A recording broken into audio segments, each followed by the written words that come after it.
Good evening, ladies and gentlemen, and welcome back to the 23rd episode of Tales of Tamriel. I am your humble host, Aggelos, and with me this evening, the spider killer sorcerer herself, Thais. How are you doing this afternoon, my dear?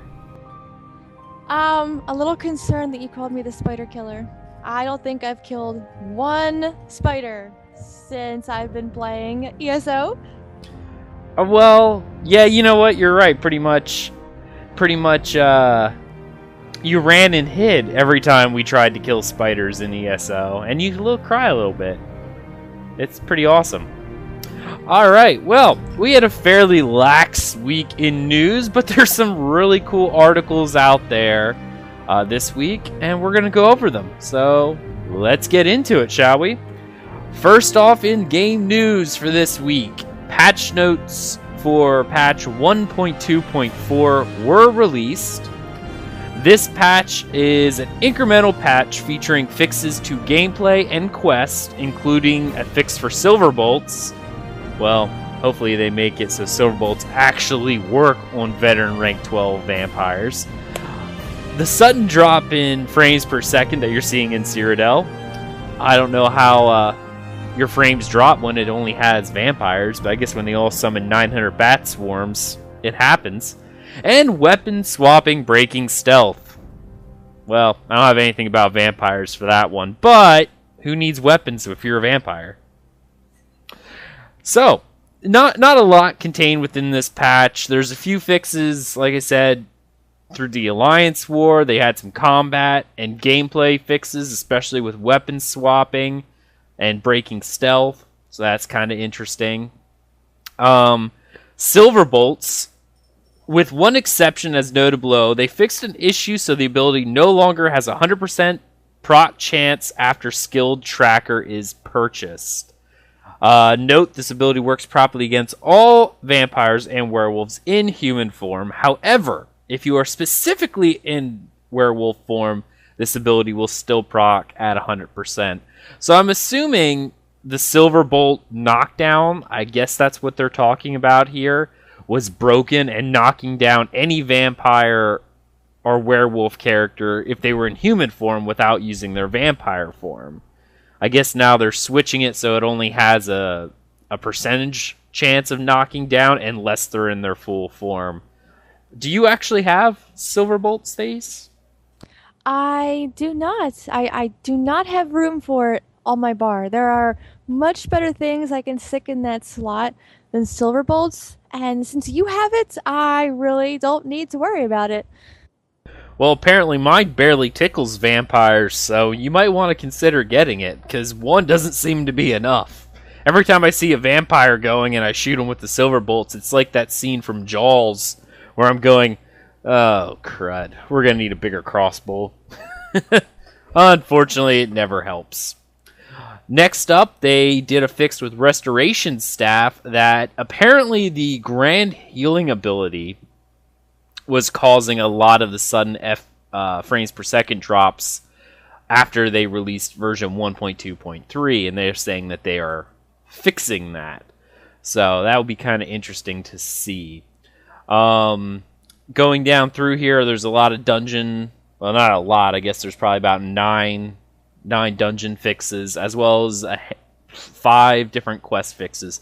So if you are interested in checking any of that out, you can find it either on tsoelite.com. They always do a nice little write-up of patch notes, or you can find it on the official Elder Scrolls Online forums under the patch notes section. Specifically, if you're having any block issues with any quest in Glenumbra, Green Shade, Canarthy's Roost, the main quest line, or the Rift, there are fixes in this patch, and you may want to either try the quest or come over and read the notes and see if it is fixing the quest that you're having issues with. Alright, next up on the news docket, we have the Adventures Handbook Issue number 4. Pretty much what they had is, with Update 2 just releasing this week, and the Veteran Crypt of Hearts, there have been detailed guides being released, except for bosses, which are not available yet. But there are some guides out there that may actually help, such as Cinna's Guide to Status Effects and Firegale's Guide to How to Avoid Dying in ESO, aka Do Not Go Up Against a Vampire. Yes, I'm very bitter against vampires. I don't like them. Next up, this is one that we actually spotlighted, I think either last week or the week before, but Tamriel Journal's amazing master provisioning list is now on this list as well. So if you're a perfectionist or a collector like Thais and myself, you may want to go take a look at this, because I actually plan on comparing my list of cooking recipes next to this list to make sure that I have them all. And finally, they wanted to bring our attention to the ESO Builds subreddit. That's /r/ESO Builds. Apparently, there's a lot of different kind of builds for every class and role there. I encourage you to stay away from the Elder Scrolls Online subreddit itself, because it is a cesspool. But the minor subreddits for specific things generally aren't as bad. So, do you have anything to say on the Adventures Guide, Thais? I think I might need to see the guide, How to Avoid Dying in ESO. It might prove very fruitful for me. So later on, I'm going to have to read that in length. I already told you how to not avoid dying in ESO. Stay away from vampires. And inversely, the Vampire Survival Guide is do not light matches. You know, they don't like fire. That's it. But I die even when there's nothing around me. I like walk 2 steps and just keel over from, not even see that thing behind me. I don't know. I just die all the time. Well, you know what? That's a perfect segue into our next news article. Maybe you're having a little bit of issue with your character creation. Next up, there was a groundbreaking video game lets players customize characters' genetic code. I'm just kidding. It was a parody video or whatever satire video done by the Onion. Enough said there. But I thought it was rather funny itself. It was quite humorous. They go to say how Elder Scrolls Online broke the mold with character creation and allows players to go out and customize everything about their character all the way down to their genetic code and like the size of their cells. And if they have any issues when they design their cells, it would like kill your character instantly. It was a funny video. What do you think, Thais? One of the guys in the video said that he had been working on his character's liver for 5 hours, which obviously is false, but it was just hilarious. I've been customizing his liver for 5 hours. You can customize all their muscles. You can make them look like amorphous blobs if you want to, because there's a randomize button, which just places all kinds of like body parts wherever they want to go. It was funny to watch. I really enjoyed watching it, but I'm glad it's not real, because again, my character would just be dying all the time. Her genetic code would just be terrible.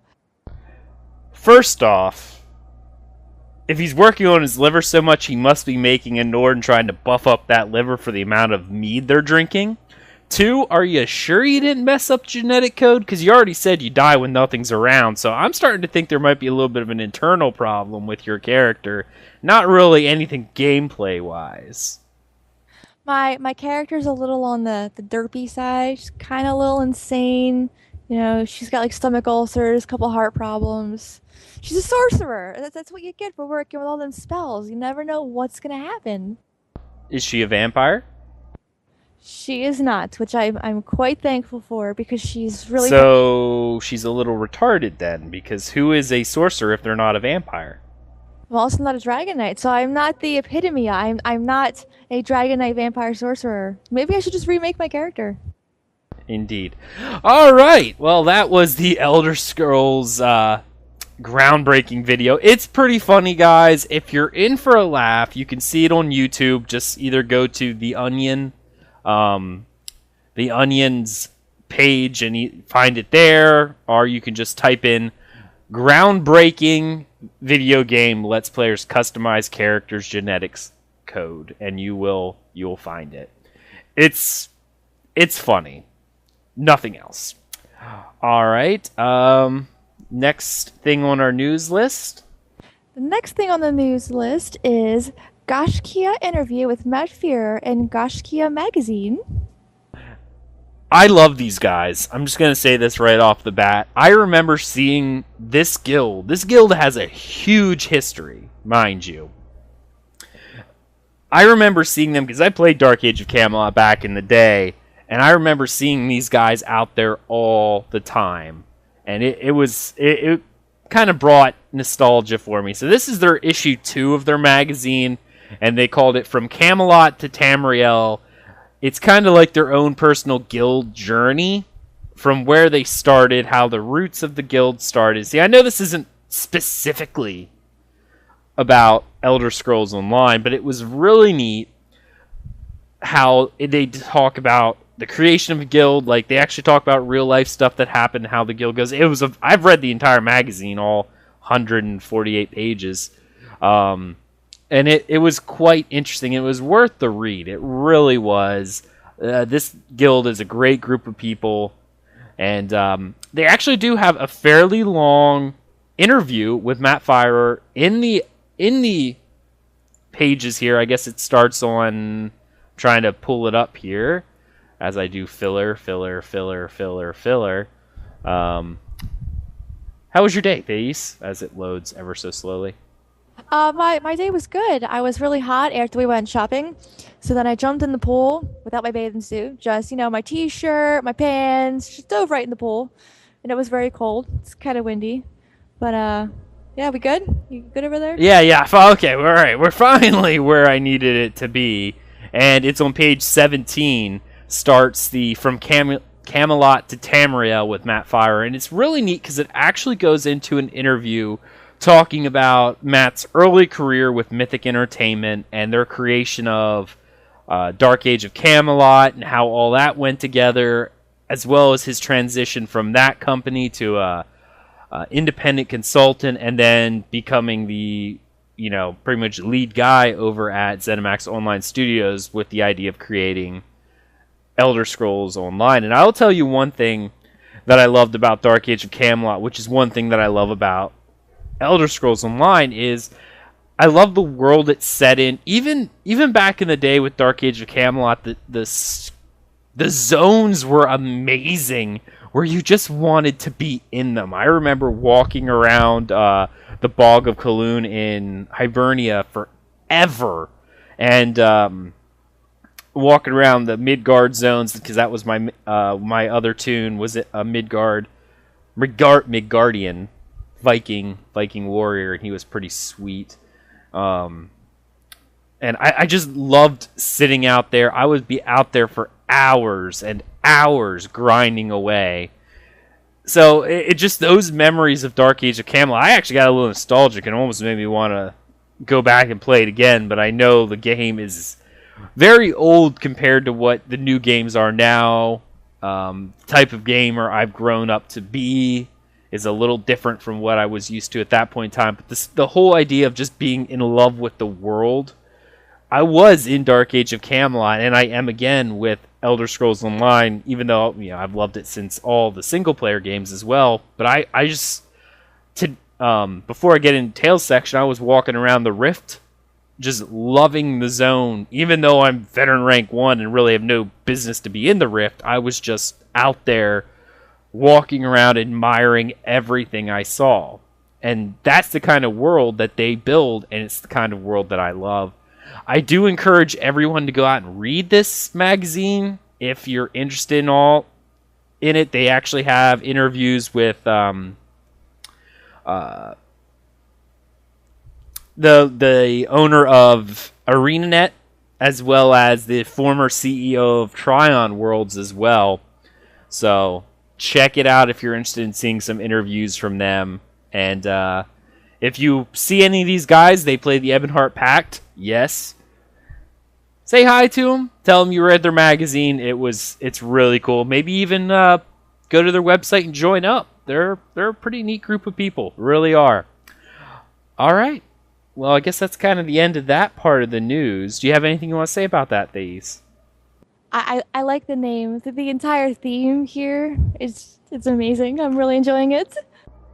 In Dark Age of Camelot, it fit really well because they go in the first couple of pages of the magazine. They talk about the beginning of the guild and why they made it, and the name is actually it's Irish, I believe, and they played on Hibernia, which was stuffed with Irish folklore and mythology. So that's where the name originally came from.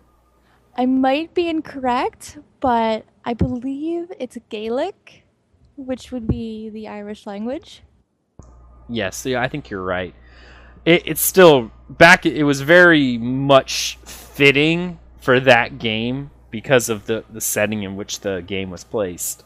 But they're a huge guild, family community. It's pretty awesome. They've been going for a very long time, and they're currently on chapter 5 of their MMO hop. I guess they went from Dark Age of Camelot to, I believe it was Warhammer Online, followed by Rift, followed by Guild Wars 2, and now the Elder Scrolls Online. I think they only have active members still in Elder Scrolls Online and Guild Wars 2. Off topic, but not really. Remember, I was talking about ArenaNet. They did a special thing for that man that died.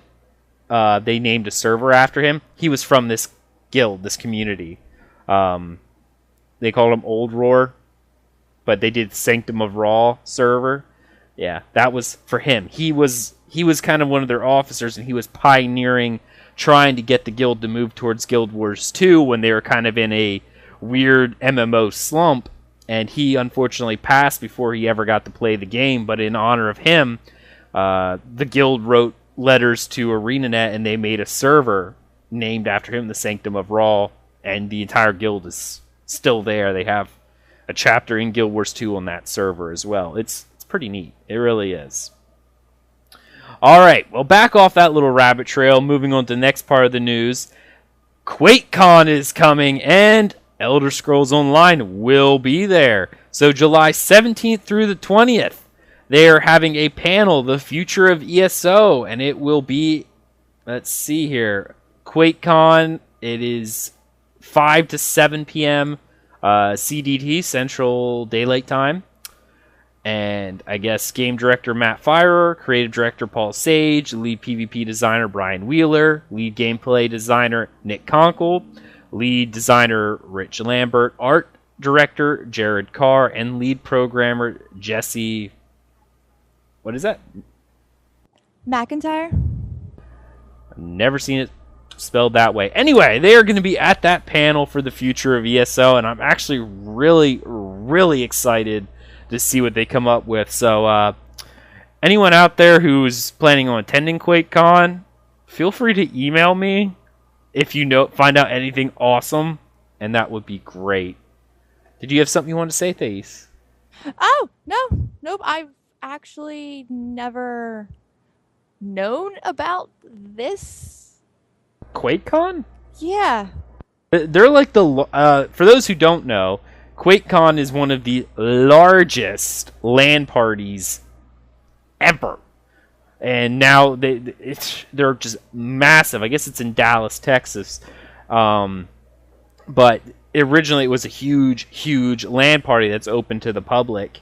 And it's pretty neat. Now they're also gonna have different panels and different things like that as well. They're having a company meet and greet on Friday, July 18th at 7 p.m. CDT. They're also doing PvP tournaments and trial tournaments with live streams, so they'll be on their Twitch channel.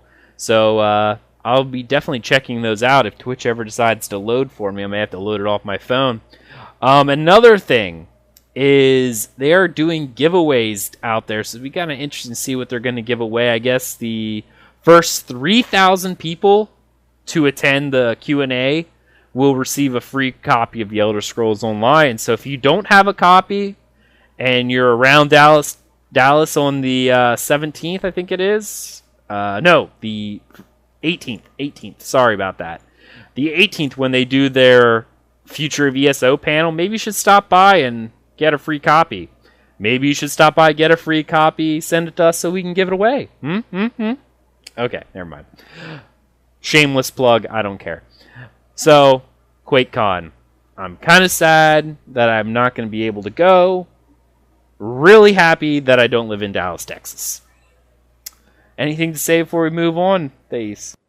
I agree with that last comment. No, I'm good. Yeah, I've been to Dallas. It sucks. Sorry for anyone who actually lives there.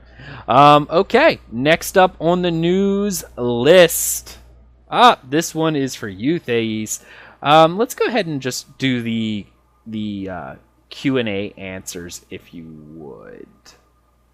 All right, so first off is Loremaster's Archive, Words of Power. So she's going to go ahead and read the question and answer section here within the Words of Power. Tallinger the Artificer answers your questions. I have always been fascinated by enchanting and soul gems in particular. Is it possible to utilize the souls and soul gems in other ways than powering enchantments and spells? Could one extract the soul and manipulate it outside of the gem? Surely it is the intent of Molag Bal to use the power of soul magic, so why can we not do the same? Tallinger the Artificer says, though there is certainly a great deal of investigation into soul trapping and soul manipulation occurring on continental Tamriel, as an Altmer I cannot in good conscience condone such experiments, which in the Somerset Isles will be rightfully banned as darkest necromancy. I advise you to turn the fire in your heart to other brighter pursuits. that was cute. It's a little bit of a lore answer there. I like that. Also kind of a troll, thank you, Tellingar. He's trolling us. Is that how it's pronounced? Am I pronouncing it incorrectly? I'm probably pronouncing it incorrectly. You pronounce it the way you want to do it. I'm assuming I'm wrong. Okay, next question. I am a humble Breton battle mage who has only recently started learning the arts of enchanting. My search for runes is going slow, even with the assistance of a hireling. I find I am often lacking in aspect runes. On the opposing side of the spectrum, I have an overabundance of essence runes. I have a number of potency runes, but they are beyond my level of comprehension. Have you any recommendations for learning this art more quickly? Tallinger the Artificer says, ah, you young Bretons, sometimes talented but always hasty, my advice is to seek out the companionship of others with the same interests to form a society of mutual support, an enchanter's guild, if you will. In this way, you will be able to pursue different approaches simultaneously, and all will benefit from the resulting knowledge. You will also be able to trade runes amongst yourselves. Kind of a nice roleplay answer for go find someone to trade runes with for deconstruction. Thanks. I am loving these responses. Okay, next question. I read with great interest your volume on the Enigma of the Runestones, certainly the most comprehensive account to date on this fascinating topic. I would be interested in knowing more about the words associated with the runestones. What language are they? I am aware of the theory proposed by Nolan the Many-Hued, according to which runestones would be the result of an alien wizard's experiment, and yet the alien word for fire is Molag, whereas the essence runestone associated with fire is Rakepa. And what is your personal opinion on the origin of runestones? Tallinger the Artificer says, a fascinating question, which I myself have spent some time researching. Study of the runes show that they are made of repeating figures, each of which is expressed as a verbal syllable. Thus, Jora, the trifling rune that translates as develop, combines the two angled slashes that we know as Jo and Ra. When Je is added, the result is Jora, the slight rune that means raise. So the rune names clearly form a language that is coherent and consistent, if limited. The question is, what language is it? This is where we begin to run out of answers, as the rune language seems to derive from no known historic or pre-dawn culture. My personal best guess is that it is a language that was entirely invented by some dawn-era enchanter, or school of enchanters who left no other record of their existence than the spread of runestones across Tamriel. That was actually kind of neat. I like when they do these lore sections, these the Loremaster archives. If you are interested in reading about words and power, specifically, it's kind of a lore way talking about enchanting. You can, find this on the official Elder Scrolls Online page under their community programs. Or as of if you go there, by the time you listen to this episode, it's still on the front page. Unless by the time this episode goes up tomorrow, there will be 18 new news articles, which would be outstanding, and they proved me wrong. But I doubt that will be the case. Next up, and this is one that might actually bring some more life back into the game and get some people back into it. Veteran System Changes Preview. You know what? Thais, go ahead and you read it. You have a much nicer voice than I do. The whole thing. All right.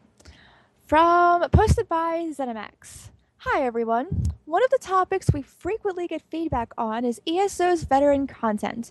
Some of you may have seen our recent comments about changes we have in store for ESO's post-50 experience. We want you to know we've been listening to your suggestions and concerns, but more importantly, we want to tell you what we're doing about them. Today, we have an update from the ESO dev team to share with you. Some of the concerns you've called out are, veteran content is too much of a departure from the level 1 to 50 experience, playing and leveling through it is too much of a grind, and the rewards you get don't match the effort you have to put in to progress. One of the guiding principles of our veteran gameplay was to encourage you, not force you, to group. We wanted you to be able to reach max level by playing solo if you wished, but still encourage you to group with others along the way. This principle was the reason we made our post-50 zones more difficult. We wanted you to get together with others, to take on tougher challenges and form social bonds while you did so. But we understand that, despite our vision, this is not how all our players want to experience the game beyond level 50. We recognize that many of you love the game you played while leveling up, and that you feel the post-50 zones are too much of a departure from that experience. We hear your requests to continue participating in solo content as you progress through veteran ranks, and we're acting on that feedback. Starting next week on Monday, July 7th, you'll see the first significant change we're making to the veteran system. We're implementing some balance changes to content in post-50 zones that will make it much more like the content from levels 1 to 50. Our goal is to remove the feeling of, I have just hit a wall of difficulty that many of you have expressed. You'll be able to solo much more easily. This is just the first of many large-scale changes coming to ESO's veteran system, and we encourage you to watch our QuakeCon panel on Friday, July 17th, where we'll go into much more detail about the other parts. Thank you for sticking with us, sharing your concerns, and support. Okay, I think we're back. I'm sorry, everyone. We had a little bit of a technical difficulty. We will see how this works for the rest of the show. Hopefully, it will not be too bad. Okay, we left off about that. All right. I think we left off with the ZeniMax changes to veteran content. What do you think there, Thais? How do you think it will actually bring back members of the community who gave up during the after they hit veteran rank? With the changes that they're saying, I don't know if it will. And I say that because if all they're doing is nerfing it, people aren't saying that it's too difficult to do. Just that it feels too, like nowhere does it say it's way too hard. Just make it easier because it's way too hard. Nowhere does it say that. What they need to do instead is maybe leave the enemies just as difficult, make it so that you gain more experience for completing quests and killing mobs, and make the rewards better. Just make it better, because the stuff that we're getting is like exactly the same as we were getting levels before. That's all that really needs to be changed. If people still don't want a group, then that's their own fault. Come on, guys, this is an MMO. You do kind of have to play with other players. Yeah, I definitely think a lot of that is the problem. I don't know. I've heard a lot of people say that the veteran content was just too hard for them to do. Now, I like difficulty. I like Dark Souls difficulty here. But I think a lot of the player base felt that, again, this could be bad builds. It could be, as much as ZeniMax want to say play the way you want to play, there are certain builds that are better. Certain builds, let's just be frank, they suck. Alright? And that's why people are dying. They're playing the way they want to play, but the way they want to play just doesn't have the math behind it. The math to say, yeah, you know what? We can do more damage.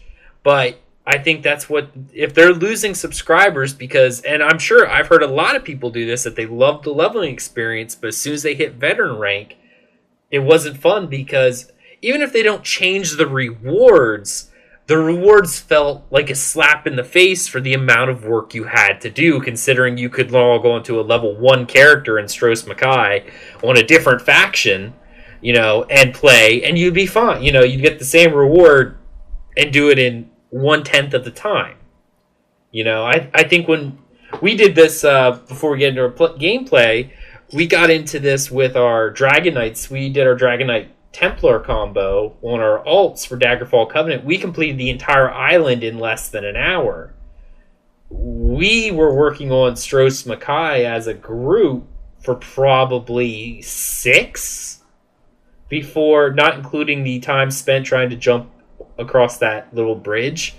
So I padded the numbers a little bit if we add that in there, but it's the amount of work you had to do did not go with the payoff. So if they lower it and people get to veteran rank 12 faster and get to do stuff they want to do, I think it will definitely help. I really do. I still stand by what I think, though. Don't necessarily make it easier. Give us more experience and more rewards, and then people will think it's worthwhile. All right. Well, that ends our game news for this week. Next up, I'm going to have a little bit of an Elder Scrolls discussion topic / host rant.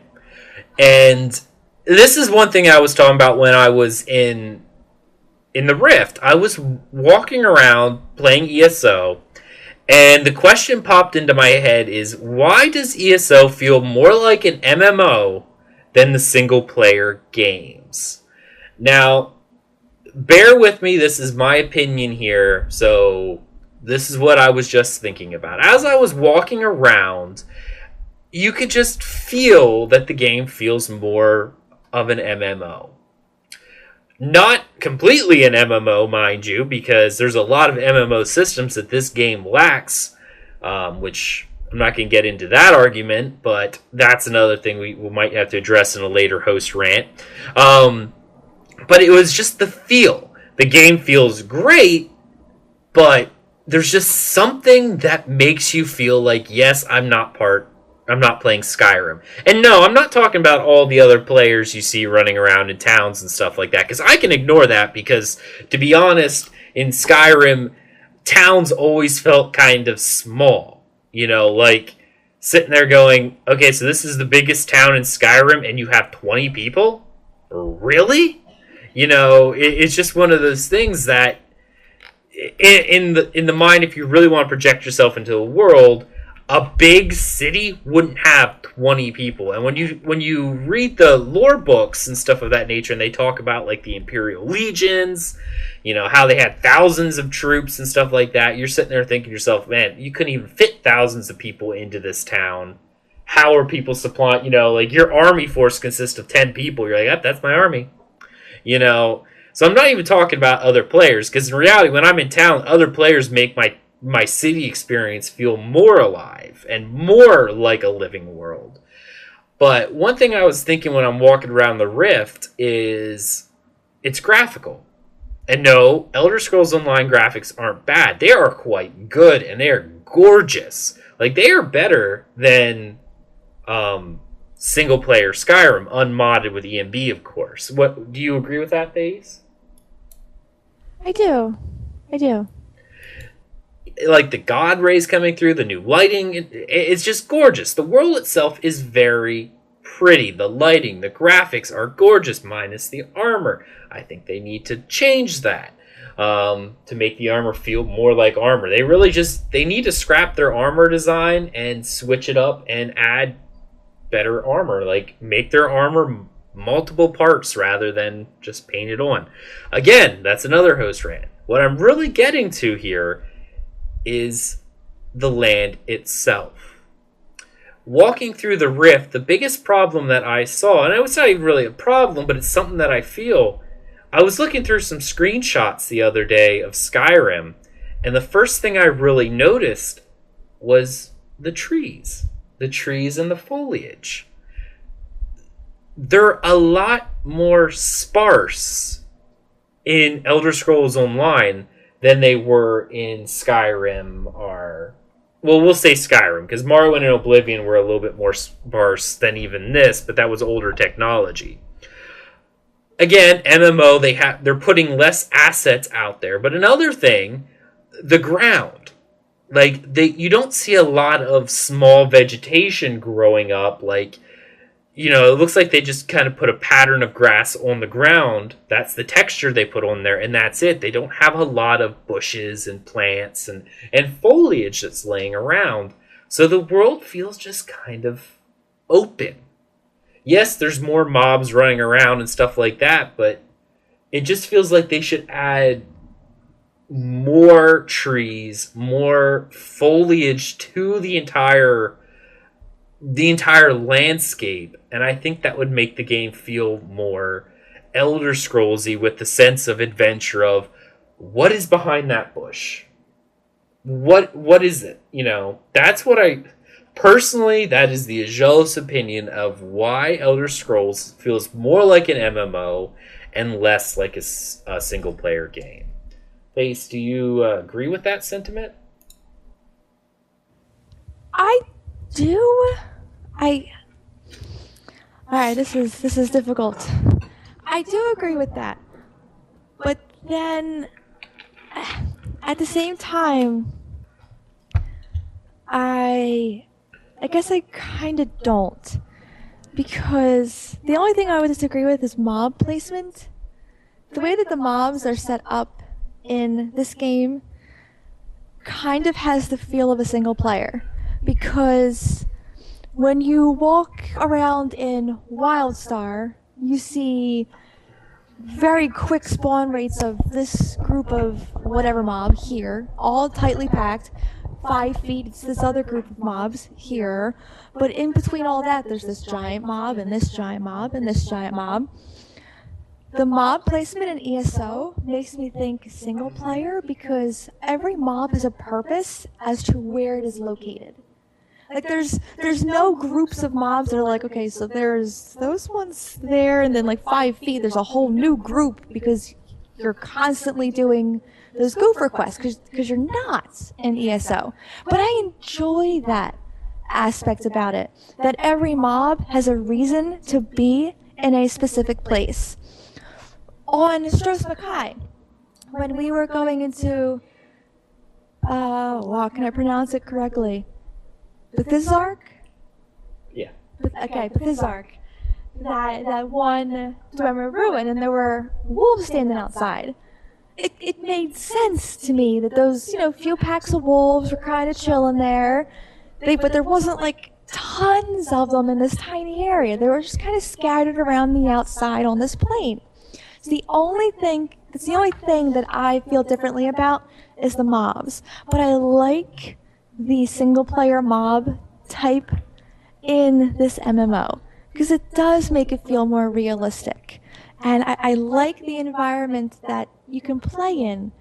And I just love this game. I actually disagree with you on the mob placement. It's a little different because they're not as thick. So yes, in other MMOs, WildStar, Warcraft, Rift, everything was kind of grouped together when you went into a section.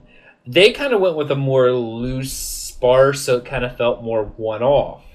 However, the thing, there's still a set location. I can tell you right now, if I go into the Rift, there is a watchtower. If I go there, there are going to be 5 bandits always there. They might be walking around doing a little routine, but they're always there. Troll Gully in the Rift, if I walk through there, it's full of trolls. Trolls were something that you found out in the wilderness. They kind of had a rotating pattern, if you will. And I think that's something they could do to change the UI. If they change the way, or made longer UI patrol patterns, it might help with that. It's a little different than MMOs because they're not 50 in an area, but I can tell you right now, you give me a mob in the Rift and I can tell you exactly where it's at.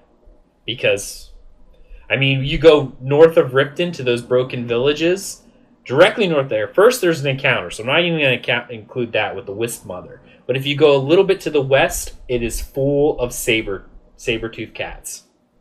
That's it. They're always there. But they're always there. So it has the trope MMO trappings of mob spawns and placement, but ESO cleverly tries to hide it by thinning the herd of numbers and spreading it over a larger area. So, it's clever, but it's still there. With an MMO, you kind of have to deal with that. They haven't figured out AI scripts to do with general mobs. I know some games have mobs that will, for those who don't play MMOs, mobs is a term for enemy, that will patrol a very large area, but they normally reserve that kind of computing power for rare spawns and stuff like that. They don't really do that for common mobs, because I can only imagine the stress on the server that it would cause to add unique, or at least semi-unique, each group of mob would have, okay, you walk from the Riften over to Shore Stone and walk back and forth. It doesn't seem like a long distance, but you have more than one mob doing that pattern every day. That's a lot of stress on the servers. A lot. And to do that for hundreds of thousands of mobs in the game would be a programmer's nightmare. If that really is how it is, then they did a great job in fooling me. They really did, which is good, which is really good. If they can make my MMO have a little bit of a single player feel with mobs, because I'm not bored of the mobs. Because I am just walking across the plane, and I feel that the placement of everything is perfect. It's not like walking through, World of Warcraft. It feels different. The world always feels alive. So then they did a good job in fooling me. Way to go, guys. Oh yeah, I'm not saying it's bad. They did a very good job with disguising the fact that they were limited to an MMO mechanic, if you will. But it's just the world in general, and that's the way I felt when I was walking around the Rift, whereas I just felt with the lack of vegetation, not even the trees so much, as the smaller flora, the bushes and the flowers, they just seemed to have less of it. So it made the ground feel very open and you could see for a very long distance. I don't know what kind of hardware strain it would put out to plop a whole bunch of plants into it, because that's more assets that you'd have to render. It may cause some slowness issues for some people, but I would like to see them change it. They might have done it specifically with performance in mind, but I would like to see them change that.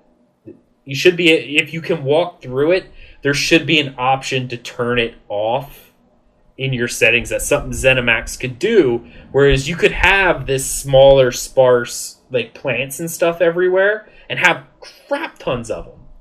but then have a section in there where you could lower it down going, I only want to see 75% of the extra plants, or I don't want to see any. And that would nerf it down, if you will, graphics-wise, so your computer didn't have to render that many. As long as their server hardware can handle it, I would say do it, because I would crank it up, because my computer could handle that amount of rendering. Others maybe not, but give us the option to make the game feel more alive. Do you have anything else you would like to say before we move on? Yes, I do. Actually, one of my biggest beefs with this game that definitely makes it feel like an MMO rather than a single-player game. It kills me that this is how it is in this game. There are no children in the game. And that drives me nuts, especially considering how alive the world is supposed to be. How many characters in the game go, oh yeah, this is my daughter and this is my son, but everyone's the same exact age. The one quest, the guy had like 12 brothers, but they all were the same age. Now, yes, they have the age slider to make people look older, but there's still no children running around the towns. They're not, running up to you, trying to make you, buy lemonade. There's no children. There's no sense of, outside of the fact that your character can die, there's no sense of the circle of life. There's no children. There's no real elderly. RK would be so pissed right now. No circle of life. He's up there in Aetherius just being, or not even Aetherius. He's up there just being like, this sucks.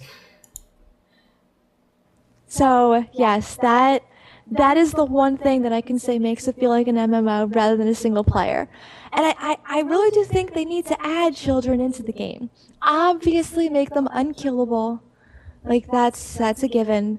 Don't let them ever be able to be harmed. Just add them to towns or something. Have them running around in circles around fountains. Just add them in. Make there be children.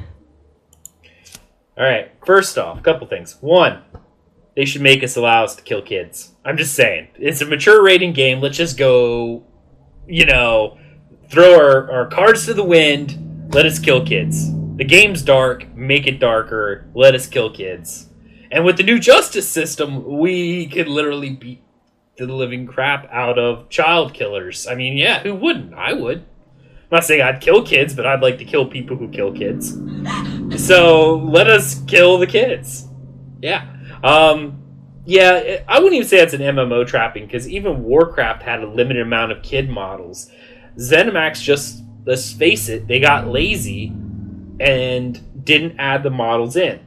Will they add it? I would love them to do it, but this is one of those fluff things where you have to make the decision. Again, the same with my whole suggestion is, do we want to waste the assets on making models that we won't let people actually play?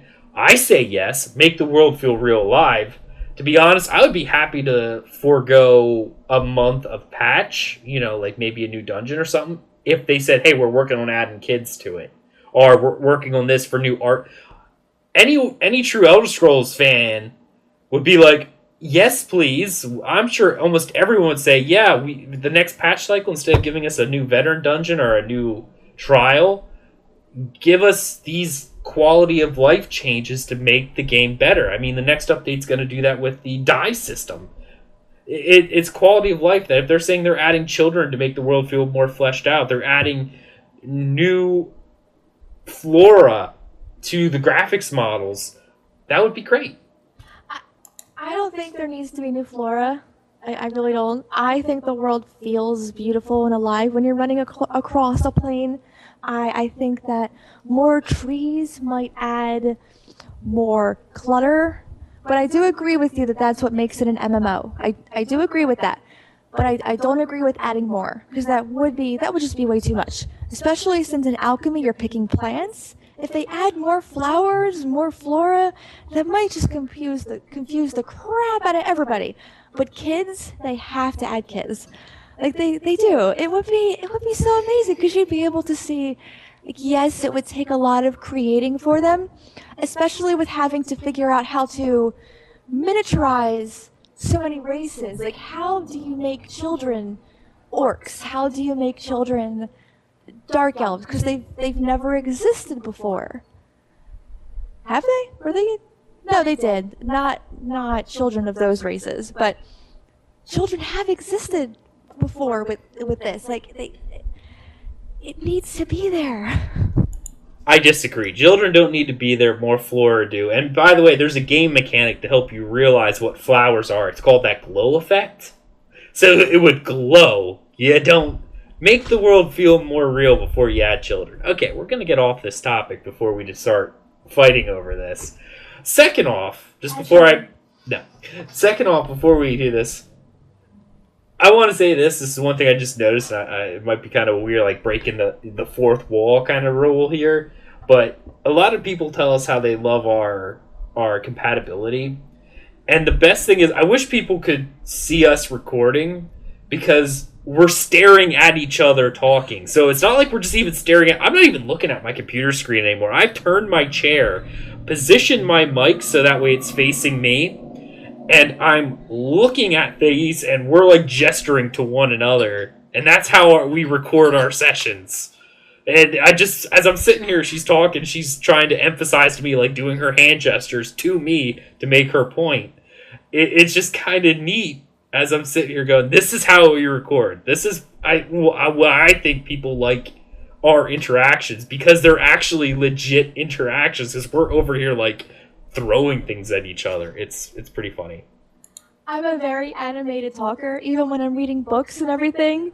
And when it starts getting heated on my end, I am definitely gesturing and making funny faces at him. I'm like totally hunched in my chair, staring at him, eye daggers whenever he doesn't agree. All right, well, that was another rabbit trail, but we're going to move on to the next section, the Tales of Tamriel. First off, on the guest tales, I made another tweet out there. Unfortunately, I did it kind of late. I only got one response, but it's from our friend Road. I love Road. He's over at TSOcast. You should give him a follow on Twitter at ThatRoadGuy. Or you could actually add his roleplay account, the Naked Nord, at Naked Nord. But he actually went on Twitter when I asked what people were doing today in ESO. He goes, grinding, so much grinding, 75% to VR. I know I have 74, but it meant to be 75. I'm sorry. VR 5, not much more to go. Hashtag Naked Nord. Love Road over there at TSOcast. He's a great guy. You should go listen to TSOcast. Follow him on Twitter. You'll love it. He posts all the time for ESO as well as SWOTOR, so if you're interested in that, give him a follow. Yeah. Well, lucky for Road that there are changes coming to the veteran rank system, so that should really help you out there, Road. All right, so that we only had one response this week for our guest tales, and I'm sorry I kind of put the tweet out there kind of last minute because there's been a lot of things going on. Personally, in our personal life, that kind of ate up a lot of my time this week. But anyway, moving on to the next section, talking about our tales. Let's talk a little bit about our characters. Our mains first. Dace, why don't you go ahead and tell us what has changed since last week? Well, I have been sitting on all kinds of skill points, and before I put any points into unlocking any skill, I really take into consideration the description of the skill.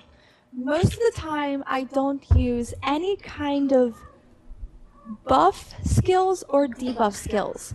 So I haven't really used a lot of snares, a lot of like stuns, anything like that, which is probably why I die very frequently. But thankfully, I am fixing that this week. I added skill points into a couple new skills, placed them on my bar, so I can try and figure them out. Like, I finally got, oh my gosh, I cannot think of what it's called. The lightning jump? Hand signal? Retreat something? No, lightning flash? think of what it's called. That one sorcerer skill where you're like lightning bolt. Oh my gosh, this is so bad. I forget what it's called. Okay, but I added points into that one, which is really fun for me to run around Stros Mackay while I'm lightning bolting like away from Ag, like just multiple times until I run out of mana. I cannot believe I forget what it's called. I also got the skill Encase to try it out a little bit, see what's going on there. I morphed my Daedric Minds ability to now give me 5, because I figure I might be able to survive more if I'm completely protected in a circle a little bit. So I'm gonna give that a try. Although now that I have the lightning escape, bolt escape, is that what it is? I think it's called bolt escape. Now that I have bolt escape, I might actually be able to outrun enemies that are attacking me. So then that maybe Ag can actually save me for once, because he never seems to do so. Well, you know the old adage is I don't have to run faster than the enemy, just faster than you. Saves on my repair bills. As for myself, I haven't changed a lot about my character this week. I'm still leveling up the medium armor and the light armor. It's going slow. And the bow going even slower. But I have crafted for myself not a full set, 5 pieces of heavy armor and 2 pieces of medium armor. That's veteran rank 2. I have Hunding's Rage enchant. That's a 5-piece. And the Night Mother's Embrace, the 3-piece set. I don't care what they say. I know stamina builds suck, but that's what I like to play, and I'm not doing Craglorn, so I refuse to play the Elder Staves Online right now. But that being said, I'm preparing for the Elder Staves Online, so I'm going to level my Destruction Staff, and I made myself a Destruction Staff that I'll need to get working on leveling here very soon. But I'm not even going to put any of that on until I'm VR2, because I made it VR2. And that's where I'm sitting on my character. Now, starting from where we left off last week, we actually just finished off the rest of Stros Mackay and moved on to Bethnic, the Orc Island. But what we had left to do was we assaulted the Dwarven Ruin Bithzark, as we'll say. Again, if anyone's went through this, it's not a big Dwarven Ruin, and that's one of the things I hate about ESO, and I will say hate about ESO, is how small Dwarven Ruins actually are, whereas in Skyrim, in Morrowind, they were huge. When you went into... I avoided Dwarven Ruins up until level 15 because they were hard leveled there, and they were just long. I emptied all my bags. I made sure I was carrying nothing. But it's just really disappointing the way they design all Dwarven Ruins in this game. Just very disappointing.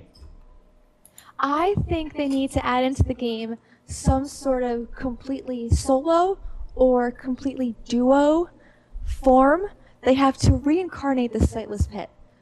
I would love to see that done on in a type of MMO, because the Sightless Pit still gives me nightmares. Oh my gosh. And I would love to be able to go through something like that with you, but they have to make it super long. They have to make it so difficult you just want to punch cats in the face. That is how difficult they have to make it. Well, first off, considering we're Ebonheart Pact, I love punching Khajiit in the face. It's what we do. But hey, maybe that'll come in when the Whiterun section gets added to Skyrim. Maybe. We'll have to wait and see. Well, the one thing that... Again, we're doing this at veteran difficulty. This is one of the first times I think I've died in the veteran difficulty because Thais left me. I have marked on here the Sky Bridge of Doom. Because as we're running across Bithzark's section, there's this one area that has 2 different doorways. And when you leave, one doorway has one set of traps, and the other doorway has another set. We went out the one set that when we went out, every single pipe put one of those mechanical dwarven spiderlings came out and assaulted us. Well, my brilliant wife Thais over here decides, forget this, and just like bolts escapes across the thing. First off, I'm going to say this, she's a little derpy, as she said earlier, because she forgot when you're in combat, you can't open the door. But the thing about the traps is every time you pass one, it pops more out. So she's running back and forth across the bridge, and she's spawning like 30 of these spiderlings. I'm like, stop moving! And she calls me to die twice trying to protect her bum. Because she's like, she runs up, gets like 3 of them, so she runs backwards to the door on the opposite side, and then the ones we already passed spawn more. Now we got 6 of them, so I'm trying to fight them. I'm running out of magicka, and we're moving a little forward. So what does she do? She does the same darn thing again, where she runs across the bridge, sets off 3, and then runs all the way back to the beginning door, this time setting off an extra 6. And now I'm fighting 9 of them, and then she's freaked out. She starts bolt escaping to the other side, which sets off all the rest. By the time we were done, there were probably 18 or 19 spiderlings, and she's over there trying to get in the door, and I'm dying. I was finally able to get in the door because somehow or another they all went to Egg. So I was able to get to the door, and I'm screaming at him from my chair, come through the door, come through the door. And he's yelling at me, like, you left me out here by myself. I'm getting eaten by mechanical spiders. And I'm like, oh crap, now I gotta go back out of the door. I have to try and save him. But while I was reaching for the door, he actually died right outside the door again, which made all the spiders kind of disappear and go back to the middle of the bridge. So when I left the door, I rezzed him, and everything was fine. He rezzed, we were able to continue, but it really was the Sky Bridge of Doom. It was fun times. Now, conversely, we actually went and redid Stros Mackay on our alt tunes for Daggerfall Covenant. We each made an Imperial, and I made a Imperial Dragon Knight, and Thais made an Imperial Templar. Now, we did the whole thing of Stros Mackay again. We're actually on the final quest trying to push off and get that done. We'll probably do that a little later to finish that off, but we wanted to try to play those characters a little bit. Now, when we went to Bithzark on them, we went the other direction. Now, again, this isn't veteran rank this time, so it was kind of easier. We should have went the other way before because it was just traps. Steam vents that you just waited for them not to steam anymore and you ran across them. Like little laser kind of things that would hurt you if you ran through them. You just waited till they turned off and then ran past. So if you go right or left, if you go left when you're at that section, if you go out the left door, you're at the Sky Bridge of Doom. If you go right, you're at Frogger. Make your choice. But it was kind of difficult. So that was our gameplay for this week. We didn't get a whole bunch in, but we did get to play. You know, it doesn't seem like we had a lot in, but like the veteran rank stuff, we probably played for a good 8 or 9 hours this week. And I mean, we did that within 2 or 3 days because I didn't have a lot of time this week. And so we did play a lot, but we didn't accomplish that much. Again, that kind of shows you a little bit about the veteran rank stuff. That does take a while. Now, I do have a couple little, or one extra little notes here about, we found all sorts of people, all hot and bothered about Jakarn. And I'm talking some dirty kind of stuff here. So if you have any children, please skip ahead for this next section. But I had to go over this. When we're on the boat, we get to talk to all these people about Jakarn. This little suave, debonair, Breton rogue kind of guy. And it's funny because, like, we see a Redguard and a Bosmer?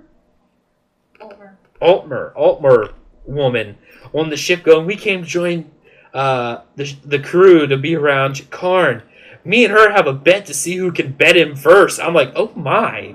The best one was there's this big beefy Nord who I walk up to, and he's like, you ask him why he joined the crew. He's like, well, I joined the crew to follow Jakarn. Oh, I can't wait. I cannot wait till we're sitting out here on the parched deck, shirtless and sweating in the sun, you wouldn't understand. I'm just sitting there going, oh dear. Oh dear indeed. I walked off. That's some crazy, crazy stuff. If I was in that bet, I think I would definitely win because I find Jakar, he's pretty hot, and I kind of have a soft spot for Bretons, and he's a thief that's like the total package. Although you are my Nord, you will always be my Nord, but you're not a thief. So Jakarn. Whew.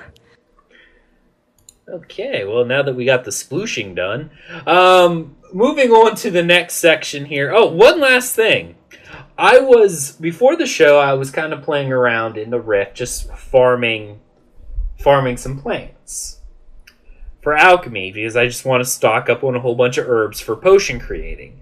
And night fell, and something happened to my character that I never intended it to happen. As I'm walking around, just searching for stuff, I'm picking plants. All of a sudden, I'm starting to get attacked. I turn around. I'm getting attacked by a freaking werewolf. I fight the thing off, and I look at my character sheet. I have accidentally contracted Sanus lupinus, the werewolf disease. So now, unfortunately, I have to cure myself of lycanthropy. Lycanthropy. There we go. Totally unintentional, because I didn't want to be either a werewolf or a vampire in this, but I was scratched by a werewolf. I didn't even know they were up, because they're a rare spawn, and I'm just around there picking flowers, and all of a sudden, my screen goes red because something's attacking me, and there's a werewolf slashing at me, and I contracted the disease. So now I have to finish the quest to become, I guess, a full-fledged werewolf, and then I can cure it. I don't think there's any way of curing it before you finish the quest, because when I went back into Riften, I now have a quest marker about being called by Daedric Prince Hersine. I'm like, oh, great. So yes, Aggelos the Templar has inadvertently contracted lycanthropy, and he now is getting a little furry. That's a problem. Stay tuned next week when you find out what happened. All right, moving on to the next section, the dramatic reading. This week we'll be starting a new series of books from the Elder Scrolls Online. Since the last series we did was the set called Daedric Princes, we decided to do a little bit of an inverse, and we will be reading the series of books in the set Divines and Deities.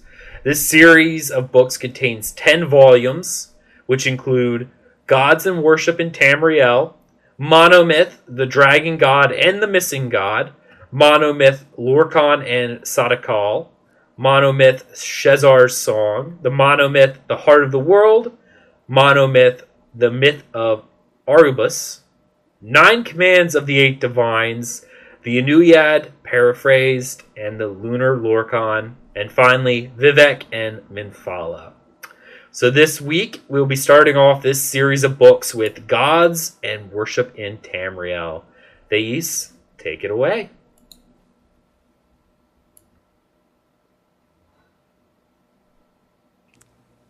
Gods are commonly judged upon the evidence of their interest in worldly matters.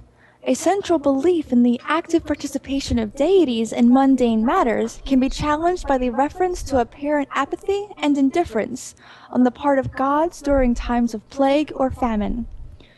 From intervention in legendary quests to manifestations in common daily life, no pattern for the gods of Tamriel activities is readily perceived.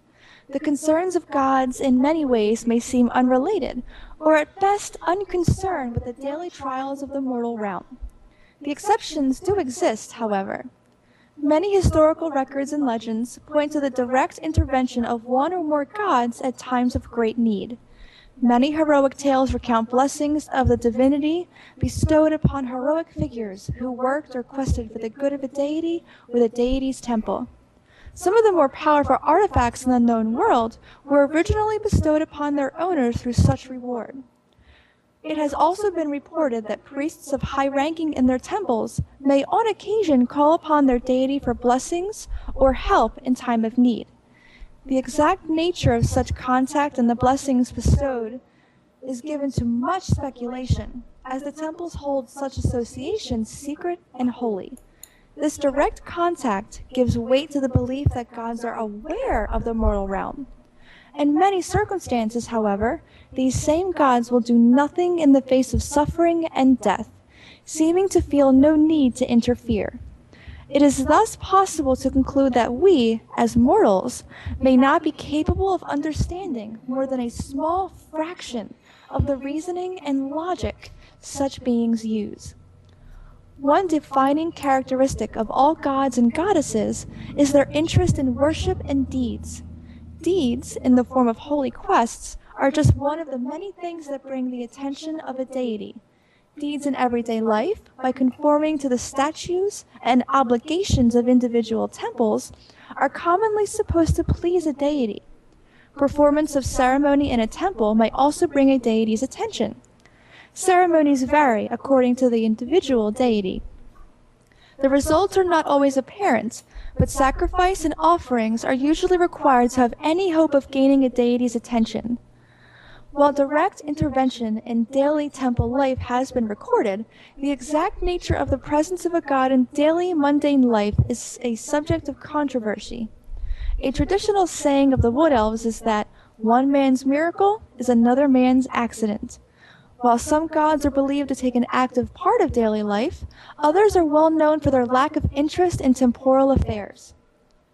It has been theorized that gods do in fact gain strength from such things as worship through praise, sacrifice, and deed.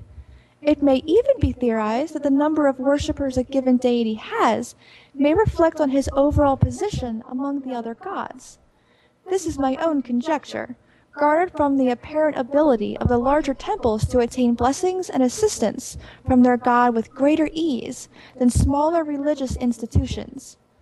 There are reports of the existence of spirits in our world that have the same capacity to use the actions and deeds of mortals to strengthen themselves as do the gods. The understanding of the exact nature of such creatures would allow us to understand with more clarity the connection between a deity and the deity's worshippers. The implication of the existence of such spirits leads to the speculation that these spirits may even be capable of raising themselves to the level of a god or goddess.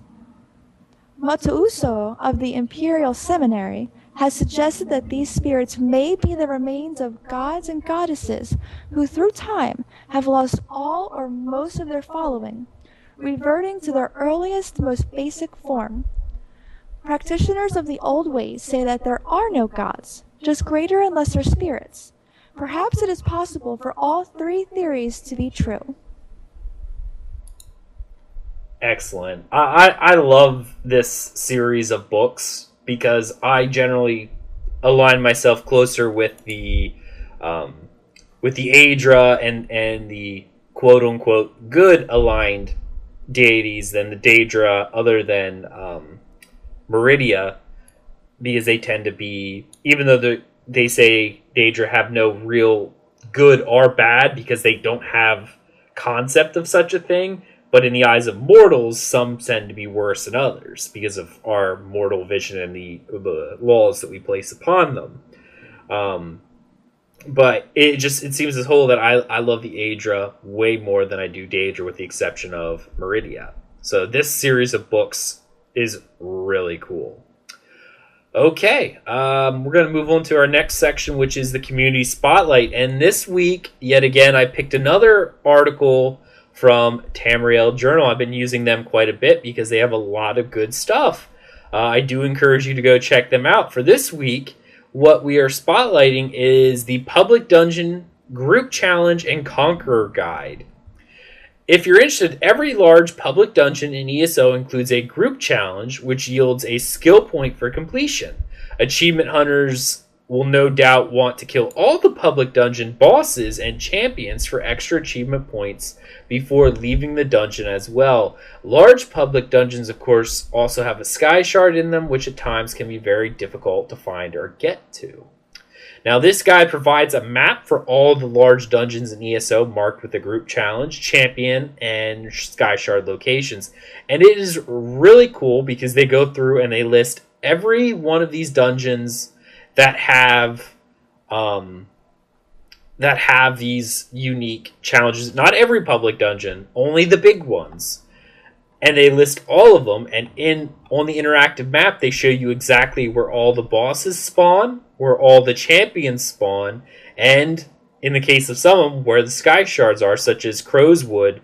If anyone's ever done the Crowswood one, it's a really hard Sky Shard to find. It's literally off the map.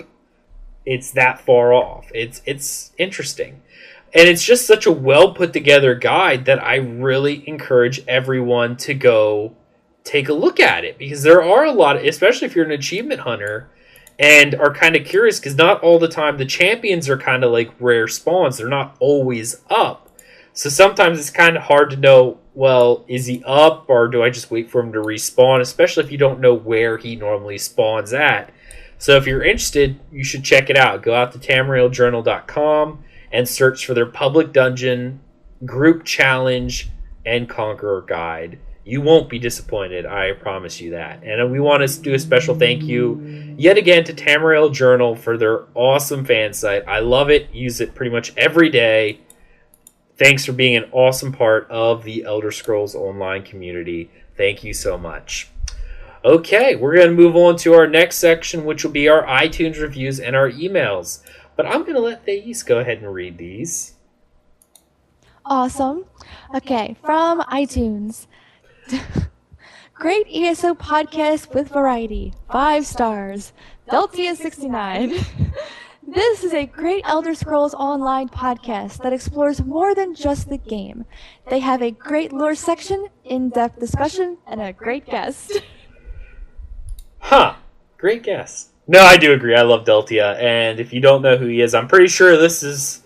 I don't know for fact if this is the Deltia that was on our show, but I have a sneaky suspicion that it is, hence why he said he had such a great guest. But he is a great guest, and we hope he comes back soon. Check out his site, deltiasgaming.com. Awesome stuff about ESO. Check it out. Next we have Templars Need Help. Parkman 1, 2, 3, 4, 5, 6, 5, 7. Aggelos. Love this podcast. It gives a 3-way debate on all things ESO. I am a Breton Templar, and I couldn't agree more about us needing buffs. All I do is spam the spears because I morphed it to where it drains health. So until all are dead, I spam.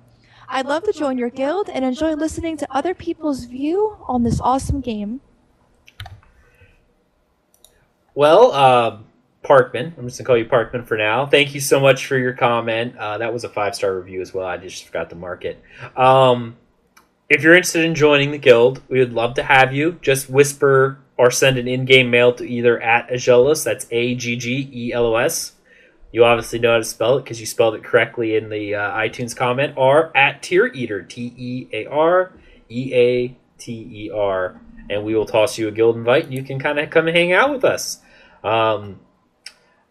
Before we move on to the emails, I don't know if we're going to do this yet. I'm going to try to figure out a way, but we might be doing the show in kind of a fun, unique way if I can figure out how to get it to work. So I don't want to do too many spoilers yet in case I don't know how to do it. But I definitely encourage you, if you like to hang out, if you'd like to be part of the discussion, we are looking at a way of getting everyone in the guild active in the show. And as soon as I can work out the details, I'll let everyone know. But it should be fun if I can get it working. So no promises yet. But if you're part of the guild, I am working on a way to get everyone in the guild involved during every show. Okay, next we have one email from Sean. Hi, just listened to your podcast episode 22 and your topic of magicka versus stamina. I just wanted to say removing equilibrium from the game. You and the PvP guy hit it on the nose. I have beliefs of the magicka versus stamina that might make sense from a Templar perspective. So here goes. Magicka builds, I believe, are meant to do high damage but with minimal sustainability. Stamina builds are meant to do good damage with high sustainability. If you look at a stamina build, the abilities are mostly anti-spam, meant to be weaved in and out of light-heavy attacks of your chosen weapon. At the same time, every point towards stamina increases your light-heavy attacks. So we have stronger light-heavy attacks than a Magicka build, assuming they have 0 points in stamina, meaning we can sustain better DPS than a Magicka build when both are out of resources. Next thing to look at is stamina builds, except bows, are in the mix of combat and need more uses of block, dodge, and stun, which is why this scales off of our required resource. This seems bad, but when you look at the fact our DPS is sustained by light-heavy attacks, it actually makes sense.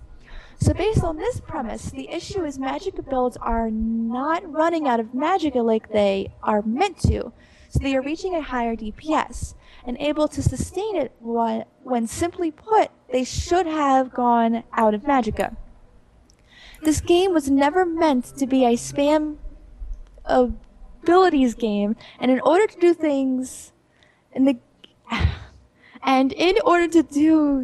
certain things in the game are required to keep that high DPS, which is simply broken or OP, i.e. restoration, staff, equilibrium, and simply anything that really allows infinite Magicka. Sorry this was so long. I would really like to hear your input more, and that PvP guy's input as well as anybody else's. Using the forums was worthless. I will say using the forums is pretty much worthless. I posted several ideas in like the suggestion areas and tried to get community feedback. And if it's not trolls, again, I did this in the earlier month, you don't get a whole lot of information. A lot of people don't hit your topic unless you're controversial. If you go in saying the game sucks, you'll have 500 responses either agreeing or disagreeing within 10 minutes. But if you actually try to put a thoughtful response together, people just seem to ignore it because it's not the drama they're looking for on the forums, I guess. I don't know. I do like your ideas here. It does make sense. It really does. But as you said, the main problem, and what we were talking about last week, is the ability for anyone using a staff to essentially have infinite Magicka with equilibrium. And that's the problem. It's just, like you said, you can do a lot of damage with magic abilities and stuff like that, but if you always have Magicka, then there's really no reason not to do it, you know? Technically speaking, if I want to do a high damage build, what I should probably do is just put puncturing strikes on and equilibrium and do the exact same thing that everyone else is doing. I will just spam puncturing strikes and then equilibrium when I'm out of Magicka, and keep doing that until I'm refilled. The problem is, it costs too much.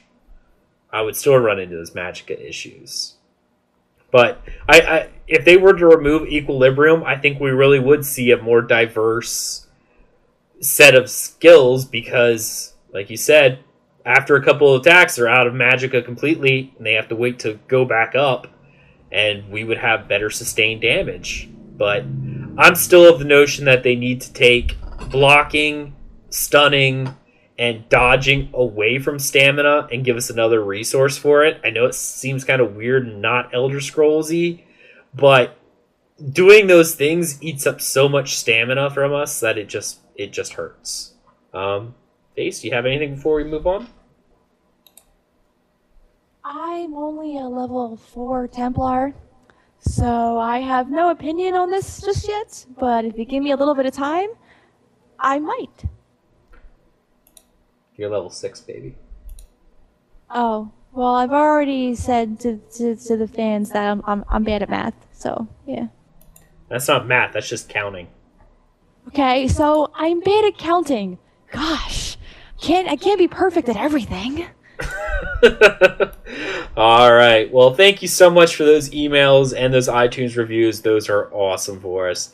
Well, now it's time for the final part of our show, which is our final thoughts. So, Thais, go ahead and tell us your final thoughts for this episode. It was An awesome episode, as always. I'm glad to be delving into a different section of books, because unlike Ag, I lean more towards my three favorites, Daedra. But I do have... and those three favorite Daedra are Molag Bal, Mehrunes Dagon, and Namira, right? Wow, that is no. Just no. It's at least Namira, correct? No. No. Like a million no's. Nope, nope, nope, nope, nope. It is Azura, Meridia, and Nocturnal. Those, I love them. And then out of the one Ager that I love is Mara. So yes, I'm excited to be delving into this group of books. It's so exciting.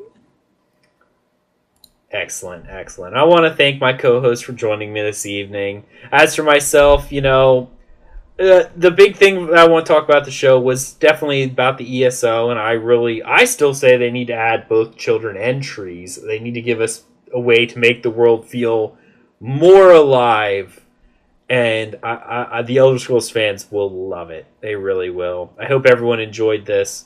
I want to thank everyone for listening to this podcast. If you want to help support the podcast, feel free to donate via PayPal link on our website. If you wish to contact us with questions, comments, criticisms, the website for the show is talesoftamriel.com, or you can email the show at podcast@talesoftamriel.com. You can follow the show on Twitter at Tales of Tamriel, Facebook at facebook.com/Tales of Tamriel podcast, or on YouTube at youtube.com/Tales of Tamriel. Also, feel free to rate and subscribe to us via iTunes. That helps us out a lot. I want to say sorry for the audio. My headphone mic, I think, died. So I had to hook up my little spare mic. I hope it doesn't sound too bad. I'll see what I'll have to do about getting a new mic in the future and fixing the one I have now. And we'll go from there. But hopefully this show's audio, especially from my point of view, isn't too bad, because I had to switch about halfway through the show to my backup mic. But yeah, I want to thank everyone for listening, and we hope you enjoyed this episode of Tales of Tamriel. Have a good evening, everybody.